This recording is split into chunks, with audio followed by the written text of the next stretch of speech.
കൊല്ലം stories ഇപ്പോൾ നിൽക്കുന്നത് ആഗ്ര ഫോർട്ടിൻ്റെ മുൻപിലാണ്.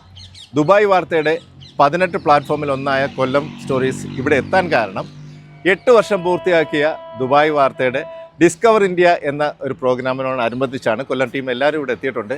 അപ്പോൾ ഇപ്പോൾ ഇവിടെ നിൽക്കുന്നതിൻ്റെ ഒരു പ്രത്യേകതയും കൂടെ പറയാം. നമ്മൾ പറയാറുണ്ട്, ലോകത്ത് എവിടെ പോയാലും ഒരു മലയാളിയെ കാണാം, ചന്ദ്രനിൽ പോയാൽ പോലും മലയാളിയെ കാണാം. അതുപോലെ തന്നെ പറയുന്നൊരു കാര്യമാണ്, എവിടെ പോയാലും ഒരു കൊല്ലംകാരനെ അല്ലെങ്കിൽ ഒരു കൊല്ലംകാരിയെ കാണാം. ഇവിടെയും ഞങ്ങൾ ഒരു കൊല്ലംകാരി അല്ല ഒരു കൊല്ലം കുടുംബത്തിനെ കണ്ടെത്തിയിട്ടുണ്ട്. അപ്പോൾ അതിൽ കുറേ പ്രത്യേകതകളുള്ളതാണ്. ഡോക്ടർ സുൽത്താനെ ഷിജാസുമാണ്. WHO വേൾഡ് ഹെൽത്ത് ഓർഗനൈസേഷനിൽ വർക്ക് ചെയ്യുന്ന ഡോക്ടറാണ്, കൊല്ലംകാരിയാണ്. വളരെ സന്തോഷം, ഞങ്ങൾ ഇവിടെ വെച്ച് കണ്ടെത്തിയതാണ്. ഞാനിപ്പോൾ ഇവിടെ വേൾഡ് ഹെൽത്ത് ഓർഗനൈസേഷൻ്റെ നാഷണൽ TB എലിമിനേഷൻ പ്രോഗ്രാം ഇന്ത്യയിലുള്ള ഒരു നാഷണൽ പ്രോഗ്രാമാണ്. അതിൻ്റെ അലിഗഡ് ഡിവിഷന് ഞാനാണ് മെഡിക്കൽ കൺസൾട്ടൻ്റ് ആയിട്ട് വർക്ക് ചെയ്യുന്നത്. നമുക്ക് കൊല്ലംകാർക്ക് അഭിമാനിക്കാം അല്ലേ മലയാളികൾക്കെല്ലാം അഭിമാനിക്കാം.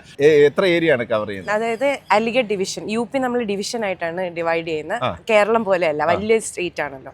അതുകൊണ്ട് അതിനകത്ത് അലിഗഡ് ഡിവിഷനിലെ 4 ജില്ലകളാണ് ഞാൻ നോക്കുന്നത്. അതിൻ്റെ പേര് പറഞ്ഞ ഹാത്രസ്, എയ്റ്റ, കാസ്ഗഞ്ച്, അലിഗഡ്. എനിക്ക് 4 മനസ്സിലായിട്ടില്ല, പറഞ്ഞതുകൊണ്ട് എനിക്ക് ഇത് ഓരോ ജില്ലകളുടെ പേരുകൾ. അങ്ങനെ 4 ജില്ലകളാണ് അണ്ടറിൽ വരുന്നത്. ഈ നാഷണൽ പ്രോഗ്രാം എങ്ങനെയാണ് കണ്ടക്ട് ചെയ്യുന്നത്, അത് ആ ഒരു കണ്ടക്ട് ചെയ്യുന്ന രീതിയിൽ നമ്മളൊരു സപ്പോർട്ട് സൂപ്പർവിഷൻ കൊടുക്കുന്നു. അതാണ് നമ്മളുടെ ബേസിക്. അപ്പൊ എത്ര നാളായി ഇവിടെ?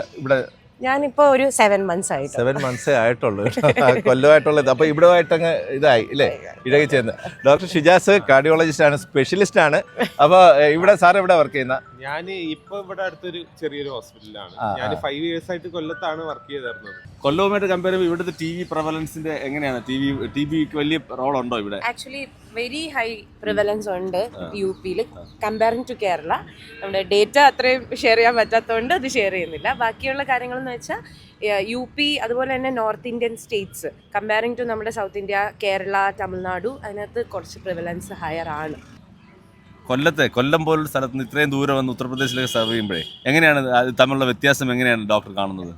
ഭയങ്കര അന്തരമായിരുന്നു എനിക്ക് ആദ്യം ഫീൽ ചെയ്ത. ആദ്യത്തെ 2-3 മാസം കുറച്ച് സ്ട്രഗിളിങ് തന്നെയാണ്. കാരണം എല്ലാ രീതിയിലും നമ്മുടെ കൾച്ചർ ഡിഫറെൻറ്റ്, ലാംഗ്വേജ് ഡിഫറെൻറ്റ്, പിന്നെ നമ്മളുടെ ഫുഡ് ഹാബിറ്റ്സ് ഡിഫറൻസ്, ഇവിടുത്തെ എല്ലാം ഭയങ്കര ഡിഫറെൻ്റ് ആയിരുന്നു. ഈവൻ നമ്മൾ കുക്ക് ചെയ്യുന്ന ഓയിൽസ് എല്ലാം ഡിഫറെൻ്റ് ആയതുകൊണ്ട് നമുക്ക് ഈ ഒരു അറ്റ്മോസ്ഫിയർ ആയിട്ടൊന്ന് അക്കസ്റ്റംഡ് ആവാൻ കുറച്ച് സമയമെടുത്തു.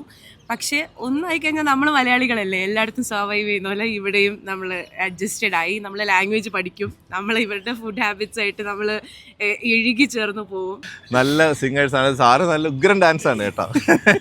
ഇപ്പൊ നമുക്ക് അതിനുള്ള മാർഗമില്ല, എപ്പോഴെങ്കിലും ഒരു അവസരം വരുമ്പോൾ നമുക്കത് ചെയ്യാം. എന്നാലും അതിയായ സന്തോഷം. Thank you so much. Mughal ചക്രവർത്തി അക്ബർ ആഗ്രയിൽ പണികഴിപ്പിച്ച കോട്ടയാണ് ആഗ്ര കോട്ട. 1983 യുനെസ്കോയുടെ ലോക പൈതൃക കേന്ദ്രങ്ങളുടെ പട്ടികയിൽ ഇടം തേടിയതാണ് ഈ കോട്ട. മുഗൾ ഭരണത്തിന് കീഴിൽ ഇന്ത്യയിലെ ഏറ്റവും പ്രധാനപ്പെട്ട കോട്ടയായിരുന്നു ആഗ്ര കോട്ട.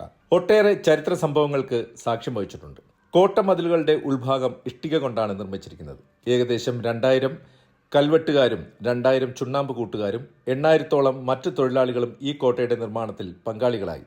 1573 കോട്ടയുടെ നിർമ്മാണം പൂർത്തിയായി. അതിനായി 8 വർഷമെടുത്തു.